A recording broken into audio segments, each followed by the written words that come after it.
সৃষ্টিকর্তা সৃষ্টিকর্তা ছাড় দেয়, সৃষ্টিকর্তা ছাড় দেয়, ছেড়ে দেয় না।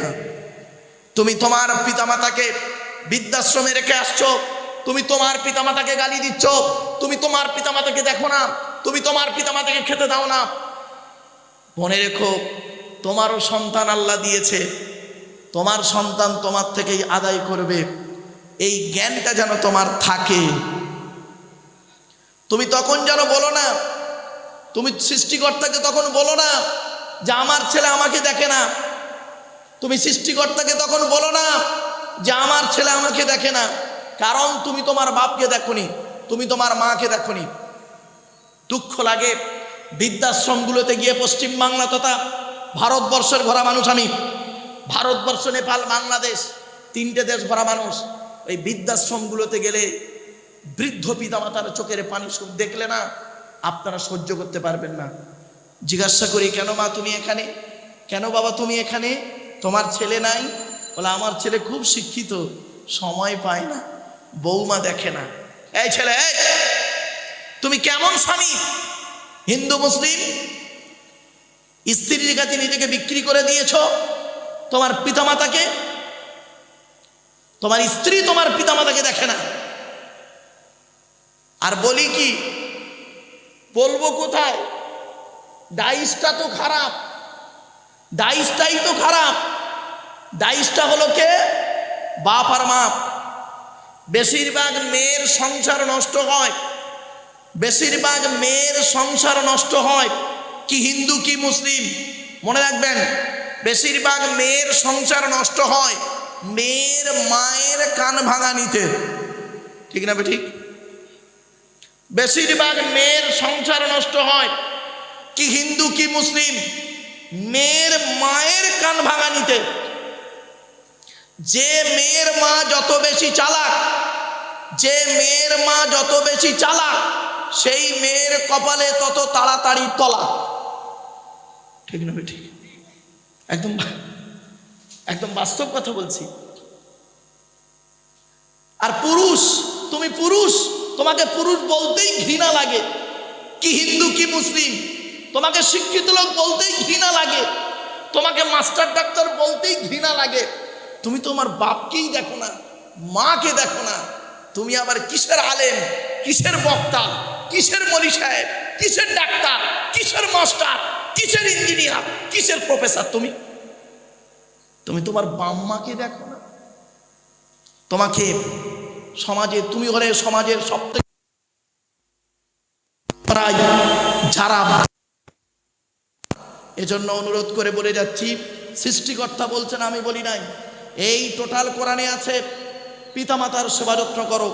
সৃষ্টিকর্তা আল্লাহ এবং নবীর পরই স্থান হলো পিতামাতার। পিতামাতাকে কোনো দিন কাঁদাবেন না, কি হিন্দু কি মুসলিম। আপনাদেরকে আমি অনুরোধ করে বলে যাচ্ছি, বৃদ্ধ পিতামাতাকে কোনোদিন কাঁদাবেন না, কোনোদিন কাঁদাবেন না। আর বৃদ্ধ পিতামাতার আশীর্বাদ দোয়া নেবে। এরা পিতামাতার দোয়া না নিয়ে শ্বশুর শাশুড়ির দোয়া নিচ্ছে, পিতামাতার দোয়া নেয় না, শ্বশুর শাশুড়ির দোয়া নিচ্ছে, শ্বশুর শাশুড়ির খেদমত করছে, শ্বশুর শাশুড়ির তেল মারছে। কারণ বউ ভালো ব্যবহার করবে। বাবা, বাপকে খেতে দাও না, মাকে, এই মাকে খেতে দাও না, শাশুড়িকে হজে নিয়ে যাও। মাকে খেতে দাও না, শাশুড়িকে হজে নিয়ে যাচ্ছে। বাহ! ও হিন্দু ও মুসলিম, মনে রেখো, এই পৃথিবী ছেড়ে তোমাকে যেতে হবে। মুসলমান তোমাকে কবরে ঢুকতে হবে, হিন্দু তোমায় শ্মশানে শুতে হবে। এটা মনে রেখো, মাটির দেহ মাটি হবে, পুড়ে হবে ছাই। এ দেহ পচা দেহ, গরব কিসের ভাই? মাটির দেহ মাটি হবে, পুড়ে হবে ছাই। এ দেহ পচা দেহ, গরব কিসের ভাই? কিসের অহংকার? টাকার অহংকার? সৃষ্টিকর্তা বলছেন, ও টাকা তোর নয়, ও টাকা আমার। আমি তোকে দিয়েছি কয়েকদিন নাড়াচাড়া করতে। মনে রাখিস, 3 জিনিসের হিসাব আমাকে দিতে হবে। জ্ঞানী জ্ঞানের হিসাব দে, জ্ঞানী জ্ঞানের হিসাব দে, ধনী অর্থের হিসাব দে। তোকে আমি অর্থ দিয়েছিলাম, কোথায় কোন খাতে ব্যয় করেছিস হিসাব দে। আর যুবক, এই যুবক ছেলে, যৌবনের হিসাব দে।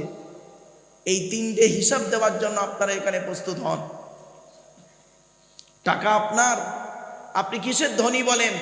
চোখ দুটো বন্ধ হয়ে গেলে সব শেষ। আপনারা কি জানেন? ছোট্ট একটা উদাহরণ দিচ্ছি। আপনাদের এলাকায় মুসলিমদের বলছি, এবার মুসলিমদের বলছি, যখন মানুষ মারা যায় আপনারা গোসল দিয়ে, কাফন পরিয়ে, জানাজা পড়িয়ে, মাটি দিয়ে চলে আসেন, তাই তো নাকি? আরে ভাই বলুন না, আহা হুঁ বলুন আমার সঙ্গে। আচ্ছা 20 দিন পর, কতদিন? 20 দিন পরে কোনো দিন কোনো মুসলিমের কবর খুলে দেখেছেন মালটা কেমন আছে? দেখেননি না? একবার একটু দয়া করে দেখবেন, আপনার ধারণাটাই পাল্টে যাবে। শুনে নিন, মানুষকে যখন মাটি দিয়ে আসা হয় 8 থেকে 10 দিন পরে, 8 থেকে 10 দিন পরে বসে বসে পড়ে যায়। 12 থেকে 14 দিন পরে মাথার বেরেনটা পচে গিয়ে নাক দিয়ে, কান দিয়ে, গাল দিয়ে গড়াতে থাকে। 18 থেকে 20 দিন কেটে যায়, পোকায় তৈরি হয়। 2 মাস পর সমস্ত চামড়া মাংস পোকায় খেয়ে নেয়, ফ্রেমটা পড়ে থাকে। 6 মাস পর কয়েক কটা হাড় ছাড়া বাকি সব পোকায় খেয়ে নেয়। কোথায় গেল সুন্দর দেহ? শুনে নিন, তবে কয়েক কটা দেহ মাটি খেতে পারে না, টাটকা থাকে। সেই দেহগুলোর মধ্যে, মুসলিমদেরকে বলছি, সেই দেহগুলোর মধ্যে একটা দেহ যেন আপনার হয়, আমার হয়। এই জন্য এখানে একটু বসুন, সেই দেহগুলোর নামগুলো শুনুন। 1 নাম্বার নবীদের দেহ, আমরা কেউ আর নবী হতে পারবো না, 1 নাম্বারটা শেষ। 2 নাম্বার শহীদানদের দেহ, আমরা শহীদান হতে পারবো কি তা জানি না। 3 নাম্বার মোকাম্মাল কোরআনে হাফেজের দেহ, আমরা হাফেজ হতে পারবো কি তা জানি না। হাক্কানি আলেমের দেহ, পারবো কি তা জানি না। 5 নাম্বার মুয়াজ্জিনের দেহ, আর মসজিদ তো একটাই খোলা পথে এই বাজারে, নাকি আর দুটো আছে ভাই? আছে, তার দুটো মসজিদে কটা মুয়াজ্জিন? আজান দেয় কজন? 2 জন, তো হয়ে গেল তো। 6 নাম্বারটা আমরা হতে পারবো প্রত্যেকেই হালাল খানেওয়ালা মানুষের দেহ, মাটি কোনো দিন খেতে পারে না, টাটকা থাকে। সদী শ্রোতা মণ্ডলী, হালাল খাবারটুকু খান। হিন্দু মুসলিম কাঁধে কাঁধ মিলিয়ে চলুন। মনে রাখবেন, শেষ একই আকাশের তলায় থাকি, একই কলের জল খাই, একই রাস্তার উপরে চলাফেরা করি, একই মিষ্টির দোকানে মিষ্টি কিনে খাই, একই চায়ের দোকানে খাই। যদি কাপে চা দেয়, আগে আমাদের ছোটবেলায় এই কাঁচের গ্লাসে চা দিত, এখন অনেক দোকানদার একটাই গ্লাস, কাঁচের গ্লাস, একটাই গ্লাস, ও 10 বার দিনে ধোয়, 10 রকম লোককে চা দিত। এখন তো খুরি হয়েছে, কাপ হয়েছে, তাই তো নাকি? একই কলের জল খাই, কেন মারামারি করি? মনে রাখবেন,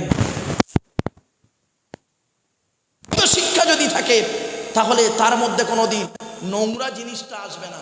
সে হিন্দু হোক, মুসলিম হোক, হিন্দু হোক, মুসলিম হোক, প্রকৃত শিক্ষা তো নেই।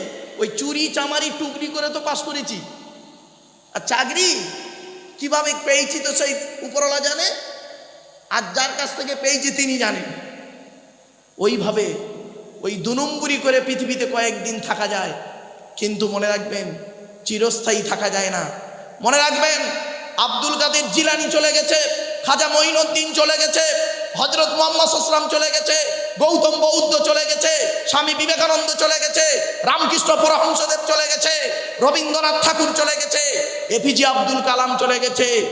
শুধু তাই নয়, চলে গেছে আচার্য জগদীশ চন্দ্র বসু। তারা চলে গেছে, কিন্তু রেখে গেছে কিছু, যারা শুধু মরে নাহিদায়ে প্রাণ, তাদের কভু কোনো দিন করেনি সম্মান। মনে রাখবেন, তারা পৃথিবী ছেড়ে চলে গেছে, কিন্তু তারা আমাদের জন্য এমন কিছু জিনিস রেখে গেছে, তাদের রেখে যাওয়া জিনিস থেকে আমরা আজকের উপকৃত হচ্ছি। কবিতা পড়ছি, গল্প পড়ে নিজের বিবেককে তৈরি করছি। মনে রাখবেন, তারা এখনো মরেনি, আমাদের সামনে তারা, তাদের কলমের লেখাটা আজও জীবিত রয়েছে আমাদের সামনে। এইটুকু মূল্যায়ন করতে পারেননি, তা আপনি আবার মানুষ নাকি? আল্লামা রুহুল আমিন রহমাতুল্লাহ আলাইহি চলে গেছেন, আবু বকর সিদ্দিক রহমাতুল্লাহ আলাইহি চলে গেছেন। শুধু তাই নয়, এই বাংলার জমিনে বহু জ্ঞানী গুণীরা চলে গেছেন। আবার আজও তারা চোখের সামনে, তাদের লেখনীয়গুলো আজও আমাদের চোখের সামনে ভাসে। কোথা আছেন? আগে মানুষ হই, চলুন হিন্দু মুসলিম আমরা আগে মানুষ হই। আজকের অনেকে রাতের বেলা বাড়ি যাব, গিয়ে স্ত্রীকে গালিগালাজ করব। আপনারা কি জানেন? এই কোরআনে বলা হয়েছে, এই কোরআনে বলা হয়েছে, এর যে নবী এসছেন, যে নবী মুহাম্মদকে নিয়ে এত গবেষণা করা হচ্ছে সারা পৃথিবী নিয়ে, শুনে নিন। সেই মুহাম্মদ সাল্লাল্লাহু আলাইহি ওয়াসাল্লাম বলছেন, স্ত্রীর পিতামাতার গালি দেওয়া হলো হারাম বা অবৈধ। কি বললো? কি বললো? স্ত্রীকে পিতামাতা মানে কে হয়? আপনার কে হবে? শ্বশুর শাশুড়ির গালি দেওয়া হারাম। আপনি কি জানেন? শ্বশুর শাশুড়ির গালি দেওয়া হারাম। আল্লাহর নবী নিষেধ করেছেন। আপনি তো শ্বশুর শাশুড়ি গালি দেন, আপনার স্ত্রী একটা ভুল করেছে, তাকে গালি দিয়েছেন, তাকে গালি দিয়ে আপনার স্বাদ মেটে নাই, তার মরা বাপটাকেও গালি দিয়েছেন, মরা মাটাকেও গালি দিয়েছেন, দিয়ে আপনি মন্দিরে যাচ্ছেন, আপনি মসজিদে যাচ্ছেন, আপনি মনে করেছেন আপনি খুব ভালো লোক, আপনি ভালো লোক। আপনি লোকের 2 নম্বরি মালগুলো মেরে, মেরে মানুষ হত্যা করে, মানুষের মানসিক চাপ সৃষ্টি করে তার আত্মাকে মেরেছেন, তার দেহটাকে শেষ করেছেন, তার বিবেকটাকে শেষ করেছেন আপনি। শোনেন, মার্ডার কত রকমের হয় জানেন? বাবা, আমি একজন ফরেনসিক,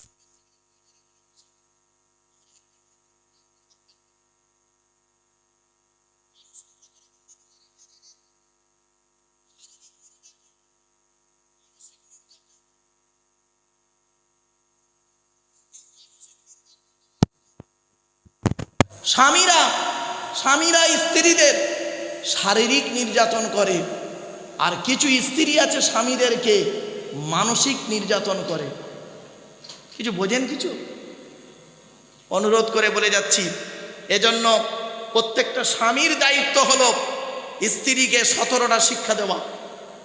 আপনারা কি হিন্দু কি মুসলিম, আপনাদেরকে বলে যাচ্ছি, নিজের স্ত্রীকে কয়েকটা শিক্ষা আপনারা দেবেন, যে শিক্ষাগুলো খুবই দরকার, খুবই জরুরি। তাই আজ আপনাদের কাছে বলছি, সৃষ্টিকর্তা 10টা হারামের কথা আজকের বলবো। 1 নম্বর হারাম হলো কি, অবৈধ হলো কি, সৃষ্টিকর্তার সঙ্গে পৃথিবীর কোনো ব্যক্তি বস্তুর তুলনা করতে যাবেন না, 1 নম্বর হারাম।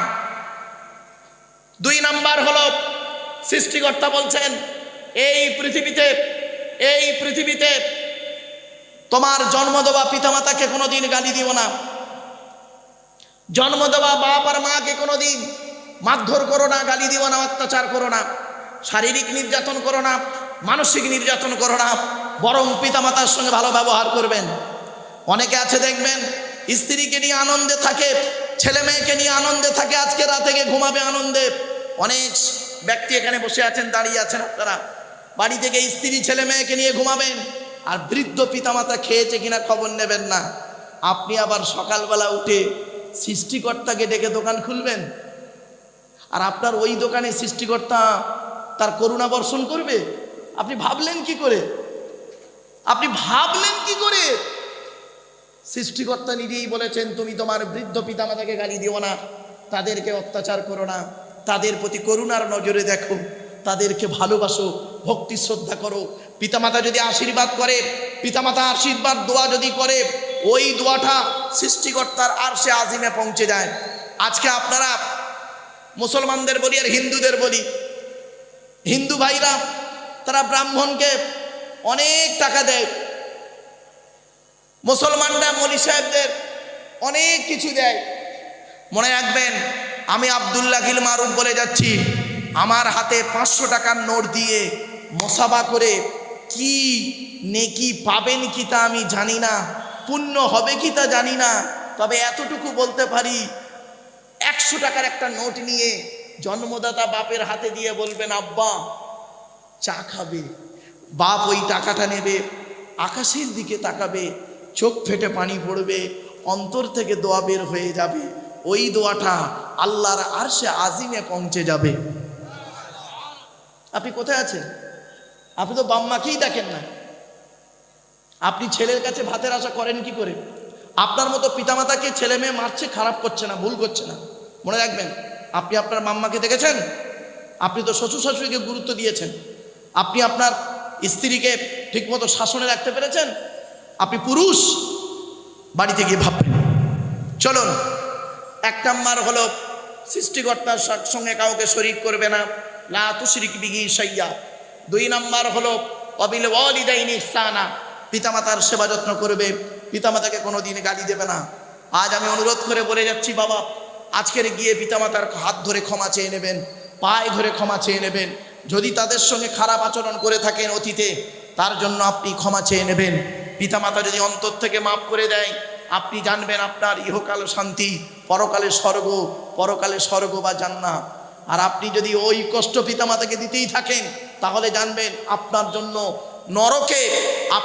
নরকে ঘর তৈরি ঠিক হচ্ছে, আপনার নরকের আগুনে পোড়ানো হবে, এটা মাথায় রাখবেন। 3 নাম্বার হলো খুব হারাম অবৈধ জিনিস। হিন্দু মুসলিম শুনে নিন, সৃষ্টিকর্তা বলছেন লা তাকতুলু আওলাদাকুম মিন ইমলাক, তোমরা তোমাদের সন্তানদেরকে হত্যা করো না। এখানে অনেক নারী পুরুষ আছে হিন্দু মুসলিম যারা নিজের সন্তানকে হত্যা করেছে, অনেক হিন্দু মুসলিম আছে এখানে দাঁড়িয়ে বসে সন্তান হত্যা করেছেন। শুনে নিন, বিবাহের আগে যারা সন্তান